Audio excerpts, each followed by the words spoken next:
क्रोध का आधार है अहंकार, जो कि ये कहता है कि संसार में जो कुछ भी हो रहा है वो उसके मुताबिक नहीं हो रहा है। वो ये चाहता है कि सब लोग उसके हिसाब से ही सोचें, उसकी नजर से ही दुनिया को देखें।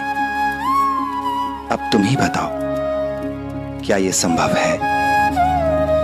नहीं। क्रोध आएगा, उसे आने दो, क्योंकि तुम उसे आने से नहीं रोक सकते। हाँ, अगर कुछ रोक सकते हो तो वो है प्रतिक्रिया। क्रोध पर तुम्हारी प्रतिक्रिया। अगर तुमने क्रोध पर अपनी प्रतिक्रिया पर नियंत्रण कर लिया तो समझो क्रोध से होने वाली हानि को नियंत्रित कर लिया है तुमने। और अगर तुम ऐसा कर पाए तो समझो क्रोध का उद्देश्य विफल हो जाएगा, अहंकार का उद्देश्य विफल हो जाएगा। कैसे साईं? प्रतिक्रिया को कैसे नियंत्रित करूं? प्रतिक्रिया को नियंत्रित करने के 5 तरीके हैं जो मैं तुम्हें आज बताने जा रहा हूं। लेकिन ये कोई जादुई मंत्र नहीं है, इसलिए इनसे किसी भी प्रकार के चमत्कार की अपेक्षा मत करना। इन 5 तरीकों का तुम्हें अभ्यास करना होगा। इन सूत्रों को आत्मसात करना होगा तुम्हें। और यह अभ्यास किसी तप से कम नहीं होगा तात्या। पर मेरा विश्वास मानो, अगर एक बार तुमने इन 5 तरीकों का अभ्यास कर लिया तो तुम संसार के किसी भी विवाद, किसी भी झगड़े को सुलझा सकोगे। जब भी तुम्हें क्रोध आए, इन 5 सूत्रों को याद करना। पहला सूत्र है सोचना। जब भी क्रोध आए तो पहले सोचना, क्योंकि अक्सर गुस्से में जब हम कुछ बोल जाते हैं, बाद में हमें अपने ही कहे हुए पर पछताना पड़ता है, ग्लानि होती है हमें। इसलिए बोलने से पहले सोचो।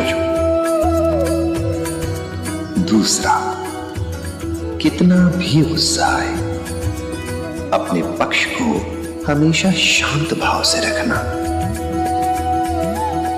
तीसरा, जब तुम्हें गुस्सा आए तो उस स्थान को छोड़कर पैदल सैर पर निकल जाओ, क्योंकि उससे तुम्हें आत्ममंथन करने का, सोचने का समय मिलेगा। चौथा और बहुत ही महत्वपूर्ण सूत्र है माफी। माफ करना सीखो तात्या, क्योंकि किसी को किसी की भूल के लिए माफ कर देना, क्षमा कर देना, क्रोध को निष्क्रिय कर देना है। क्रोध कभी नहीं चाहेगा कि कोई क्षमा का भाव रखे, क्योंकि क्रोध तो लोगों को झुकाना चाहता है। और माफी उसकी इस योजना को विफल कर देती है। किसी को माफ करने के लिए हमेशा याद रखना कि गलती किसी से भी हो सकती है, और हर इंसान को अपनी भूल सुधारने का एक मौका जरूर दिया जाना चाहिए। 5वां और अंतिम है हास्य। जब कभी गुस्सा आए तो किसी ऐसी बात के बारे में सोचना जिससे तुम्हें हंसी आए, क्योंकि हास्य बहुत सी समस्याओं को हल कर सकता है। और अगर तुमने इन 5 सूत्रों को अपना लिया, इन्हें आत्मसात कर लिया, तो क्रोध भी तुम्हारा कुछ नहीं बिगाड़ पाएगा तात्या।